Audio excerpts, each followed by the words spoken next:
Don't follow trends, follow your heart. Welcome to this week's Astro Weather, which runs from the 9th to the 16th of March 2020. The program was filmed in January 2018, the start of my yellow Labrador Mooney's final year of her life. We are in Børsmose on the beach with my dear father, and I film with the drone in a weather that fits very well with certain Neptune Pisces moods we have right now. And the cards of the week, or the two signs of the week, we draw first. It's the moon, so this means that it will be Cancer, and automatically the sun is with the moon, so Cancer and Leo will be at the end of the program for the week. The week starts on the 9th and ends on the 16th of March 2020. It's the last full week with the sun in Pisces. We have a full moon in Virgo at the beginning of the week. 6:47 p.m. Monday on the 9th. Eventful week? Well, how did you experience the shift last week in the middle of the week? Did you panic first, or was it okay? Some people lost a little foothold at one point last week but gained some hope afterwards. The most important thing this week is the night of Tuesday, where hopefully we will start to look ahead and not hang as much in the past in both thought and action patterns.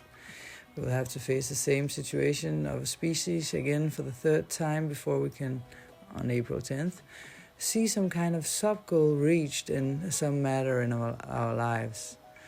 The full moon brings us into detail mode, things to fix, health routines to adjust, practical tasks to do, a daily calendar of tasks to adjust, a culmination of a period that started about 6 months ago, i.e. last September. Did you settle for anything at this point? Can you feel where you are in this now? Was there anything you wanted to clarify and put into system? Does it have anything to do with your body and your health? What you've been working on? Depending on your own horoscope, you will be able to see the theme in relation to which house the sign of Virgo falls in your own personal horoscope or chart. You can always write to me in the comments section if I need to help you find the house location for the sign of Virgo in your chart or birth chart. At the same time, this week we are temporarily finishing a little more pressing situation that started around Christmas 2017. The theme deals with how we deal with authorities, people, or maybe situations that simply intervene and impede anything you have been trying to get through with or break free from. Use your intuition and you know what I'm talking about. It has been especially difficult for those born in Aries, Cancer, Libra or Capricorn or their ascendants. But for all of us at some level, the temporary shift that happens next week will mean a 3-month break from a great deal of pressure that has been noticeable for well over 2 years. This summer, after the 3 months break, will be just one last time to go back to see this issue, and hopefully we will be better equipped for this type of challenge this time around. This week, the theme will be particularly pressing as for a penultimate final exam on a long course where you're just being tested by the universe to see if you understand the point, and it can come via any situation. Next week, we will look at the shift, and your perception of the term time will also be discussed. As for the coronavirus, I think that when Mercury makes his turn Tuesday night, we see a new period with that. And when leaving the the 3 phases of Mercury, and when leaving Pisces completely on April 10 to 11, we see some form of resolution, hopefully, a solution. With the combination of the Sun and Neptune Sunday last week, we surely felt that sling of the virus from the media, in our work, as for everything that happens to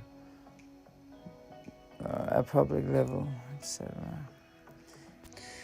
Sentence of the week. Behind anger is usually fear, pain or sorrow. Behind anger is usually fear, pain or sorrow. So, as always, I advise you to keep your level of consciousness high through meditation of a kind where you train to be fully present in body, mind and soul, out of your head and down into the higher consciousness, so you can actually move yourself forward more consciously in the school of life. Understand why you become, for example, angry and dismissive. Is it just a choice to change your state of mind that gets you decoded, or autopilot just keeps us in status quo, whereas awareness of one's patterns, acceptance of them, and assumption and clear expectation that the universe can guide you through any pattern breaking, and then a vigilance that makes you aware of when you are guided by your inner guide in one direction, so that you can stay in the flow, always guiding you where you need to go. The flow is a real Pisces thing. So this week we are also noticing help in this direction. For the nerds, the moon goes from Virgo to Sagittarius. It's full Monday night in Virgo in opposition to Neptune. At the same time, we have a Mercury that goes stationary to move forward and is super powerful at this point. Tuesday, March 10th at 1 a.m. in 28 degrees of Aquarius. The Sun has his last full week in the sign of Pisces. Venus reaches about 12 degrees of Taurus. Mars barely 20 degrees of Capricorn, enough to start his conjunction with Jupiter. Saturn starts the week in conjunction with his own south node, which takes several thousands of years to fulfill one cycle. He ends in the critical 29 degrees of Capricorn, actually 29.5 degrees to be exact, at the end of the week. We still notice the Neptune-Sun conjunction from Sunday last week. Chiron and Lilith have been in conjunction for a long time now, and now it's in just over 4 degrees of Aries, a little more than 4 degrees of Aries. The coronavirus started around the time when the big January aspect conjunction has actually started. Requires longer astrological explanation. You can write me for. So I think we will see throughout 2020, just like with the other things that was investigated with this aspect of our individual lives, some kind of aftermath, or not aftershock, but like some kind of ripples throughout 2020 with the other things that was instigated with this aspect of our individual lives. We'll probably also see some aftermath with the virus. When Saturn goes retrograde into the field, among other things, and when Mars and Jupiter are activated again, etc. 2 signs of the week. Cancer. This whole week will once again be a brilliant opportunity for you to expand your horizon. However, you may be entering the week with one bit of confusion in your mind. You may have had a revelation over the weekend via a friend or a slightly special type, a breakthrough of some kind, maybe parallel blurrings of some illness, intoxicants, or just being tired. A fun combination of breakthroughs and one of uncertainty that is replaced by a turning point, maybe already Tuesday. At the same time, you are very communicative. Maybe an era where you give your knowledge away is a highlight right now, on its peak. Full moon focuses on dialogue for you, perhaps about how people can improve their lives and habits, health and relationships with their bodies, who knows. Leo, you may not have been completely yourself, feeling tired and a little drained by last week's events. You may also feel a little silly, needs a change.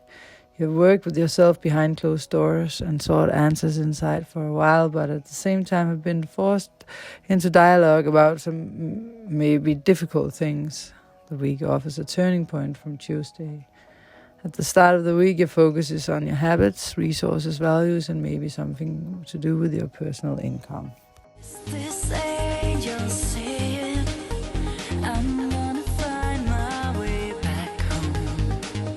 The secret is love, he said. You've got to lift yourself up, try again. One day you will break through. What you long for will find you. Through all the hard times, I always seem to find the light in your eyes. We fall through. Don't follow trends, follow your heart.